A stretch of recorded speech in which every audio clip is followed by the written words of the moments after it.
as I'm talking about business and philosophy and family, I wanted to take an episode and talk about a really simple thing that we've done as a family for all these years that I think it actually carries weight across the board. I watched this show years ago. I don't know what the show is. As a matter of fact, if anybody, when I tell this story and you guys can remember what movie this is from or what book this is from, I would love for somebody to comment it so I can reference this. But it was this story.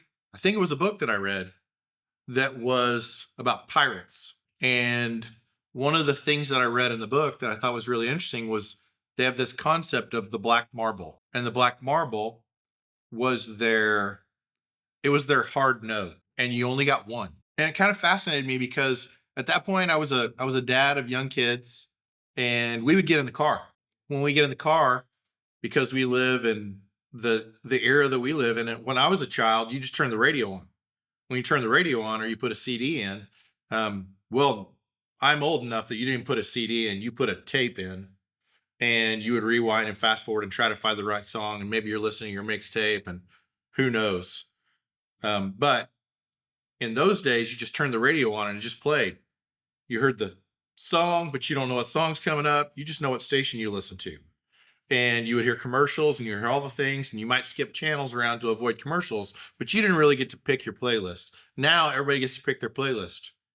Everybody gets to choose, and we get to choose instantly. I want to listen to this artist, this song, and I want to listen to this clip even of this song. So with my young kids, they would get in the car, and I had two sons. They're roughly 3 years apart in age. So they would be sitting in the back seat, and we got music playing, and we would play a song, and one would say, "Not this one." We would skip to the next song. And then the other one would say, "Not this one." We skip to the next song. And it went back and forth. So about 70% of the time, they wanted something else. They wanted something other.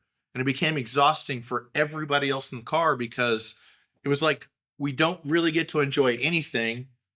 And there's always feedback, and there's always complaints, and there's always all those things. And there was not any continuity, and there was not any consistency. And everybody had tons of opinions, but not any real feedback. So when I read that book, I think it was a book about the black marble, I started thinking about that in the context of me on a road trip with my kids. So I told my sons, hey, we're going to start doing this thing called the black marble. And each day when we're on a trip, you get one black marble, you get one hard no, one. It may be, I hate this song. I don't ever want to hear it. I don't want to hear this song right now. You use your black marble, but you only have one. You only have one. Or, hey, there's places to eat up here. I was thinking that we're going to go to X for lunch. And to get them to agree is really difficult. But if they know, hey, I've got one hard no. Hey, I don't want to go there. That's your black marble for today. That is your black marble. And what they would do is they started getting more selective about their criticism. They started getting more selective about their feedback. And if there was a restaurant they didn't want to go to, they would talk about why they didn't want to go to it and make suggestions of where they did want to go. Because if both of them would agree, hey, I don't want to go there, they both agreed, nobody had to throw the black marble. They'd come up with a solution.